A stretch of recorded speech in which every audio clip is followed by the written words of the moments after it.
Hey guys, welcome back to my channel, and today's video is going to be talking about my first boyfriend and my experience and everything I felt when I was dating him and just all the tea. So if you guys want to hear about that experience, then keep on watching. Okay guys, so if you do see me looking down, I have some notes here and some points that I wanted to go over, and I just want you guys to know that I have those. So my first boyfriend, I met him in person, not offline, not off a dating site or Tinder or Grindr or anything like that. So he was the first boy I met in real life, and I met him when I was a freshman in college. When I was a freshman in college, I had just moved away from Maryland. I was ready to start meeting guys. I was brand new to Arizona. I was naive, just so many things, so many innocent little traits that I had when I first moved to Arizona. So I had a class with a boy who had caught my attention, and I started to not stare at him, but I would look forward to watching him every day walk into class. I wasn't being weird or creepy or anything, but he was super cute and he had that energy about him, and I'm sure my fellow gay guys that are watching this know what I'm talking about when I say he had that gay energy. Like, it just kind of radiated from him, and I don't know if other people can see that, but I definitely could. So he sat directly in front of me, in the row in front of me. I would like look at him and admire him and think about him. So it was about 3 weeks into the semester, and we had gotten grouped into a group project together, and he was on my group. We almost automatically got along with each other. It was kind of weird because we got along so well, and he just expressed that he wanted to work with me and he wanted to be a constructive and productive college student, which is great. And many of you guys know that when you're in college, there's always that one member or couple members of your group that just don't pull their own weight, and you have to kind of make up for what they don't do.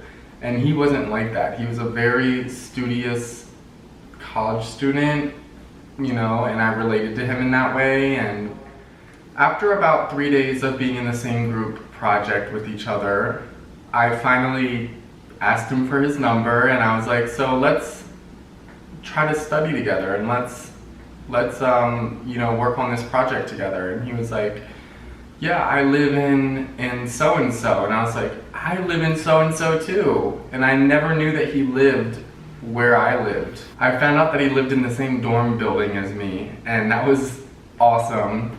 He actually lived on the same floor as me, so we would text every single day after I got his number, and eventually we hung out, and he lived just probably 15 doors down from me on the same floor. And I always loved his dorm room because he had the handicapped room for some reason. He had the handicapped room because he had a emotional support animal, which was his cat, and I guess that's enough to give you, or to make you eligible for the handicap room. So the handicap room just has bigger hallways and like wider walls and just more space, because it's meant for people who are in a wheelchair, of course.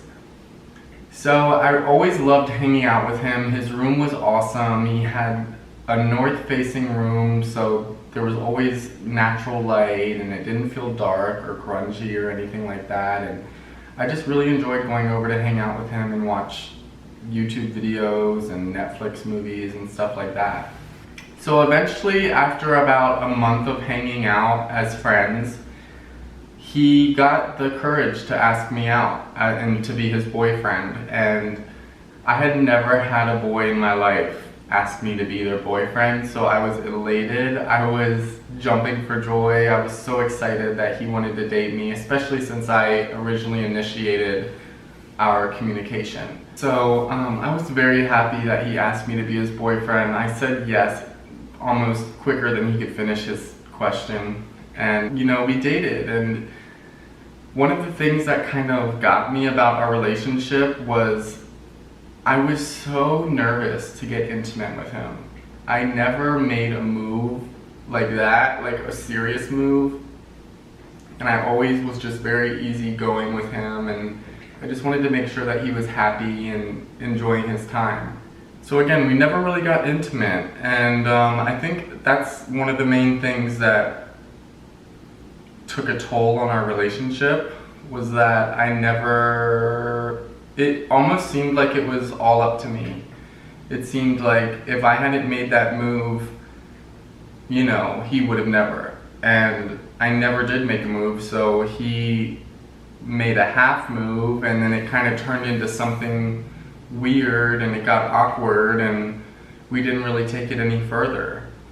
And so about a week after that, after he initiated like an intimate move, we had planned to go to my first Pride Festival. So he had already been to a Pride Festival, but this was going to be my first Pride Festival. I had bought us tickets, and we had planned the whole trip out, and we got on the road, on the highway, and I never was comfortable with his driving. He's one of those people that just texts so carelessly when they're driving, and I would always get on him about that. But anyways, we got into traffic, stop and go traffic. So we had come to a stop, and he must have gotten a text or an email or a YouTube notification, or not a YouTube, but like a Facebook notification or something like that. And he was looking at his phone, and I'm assuming that out of the corner of his eye, he saw the person beside him go. So we figured that the car in front of him had already traveled further so that he had more space to move up. And the car had only traveled maybe 2 meters. So he stepped on his gas, and we had gotten up to like 40 miles an hour, and he rear-ended the car in front of us going 40 miles an hour. And the whole time he was staring at his phone, you know, not even looking at the road. And I was yelling his name. I'm not gonna say his name in the video, but I was yelling his name to try to get him to pay attention to the road, and he hadn't. And so he rear-ended the car. He was fine. I was not fine. I was literally the only one in the accident that got hurt. My legs were scratched and burned. So like when the airbags went off, something from the airbags burned my legs, and it was like the weirdest pain ever. I had just got done drinking one of those huge Red Bulls, and I have a Red Bull here with me now. Oh, I thought I did. But it was like one of those huge Red Bulls, like 16-ounce Red Bulls, and I had just got done chugging that because I wanted to have energy for the festival. And my heart rate was racing. The EMS guys did not want me to leave without going to the hospital because they saw my heart rate. And I was just so overwhelmed, and it was a whole predicament. We were there in that situation for like 4 hours, just, transferring information and getting out of it and driving away and calling people to come pick us up. His car was totaled. Fast forward, he ended up getting a brand new car the week after. And it was 10 times nicer than the car he had already had. And from that moment, I realized this guy is from a different seed than I'm from. He's from a different breed. And I started looking at him with a different light. I started seeing him as like spoiled rich boy, because every time we would hang out after we got in that accident, he would show me these cars that he wanted, and these flashy super sports cars and everything like that. And I'm just thinking in my head, if you can't even drive a family sedan, why would your family buy you a sports car with like crazy speed, crazy pickup. It doesn't make any sense to me. And so he had gotten that sports car a week after that accident that he said he was going to get. And I was just appalled. I was like, whoa, it's crazy that his parents would do that for him. I'm not going to judge parenting or anything like that, but it's crazy that parents would buy a brand new vehicle for their child, which is faster than their older vehicle that they had just totaled. It's like, it's crazy to me. And I think that's the main thing that really separated us, was because he was a rich boy. He was from a rich family. Like, and I'm not even gonna say wealthy, because he told me where he came from and what his family does and everything, and he was a rich boy, and he grew up in Scottsdale and everything else, and I really started to lose interest in him, and I kind of stopped texting him back so rapidly, and I would leave his messages on read, and I would kind of minimize the importance of hanging out with him. And after that, we kind of slowly faded out. He changed his campuses that he went to. Originally he went to my campus, and then he changed his campus to the main campus, which is like not far from me, but I'm not gonna drive all the way up there every day just to hang out with him. You know what I mean? Because as a college student, you're very busy and you're very overwhelmed and overcome with work.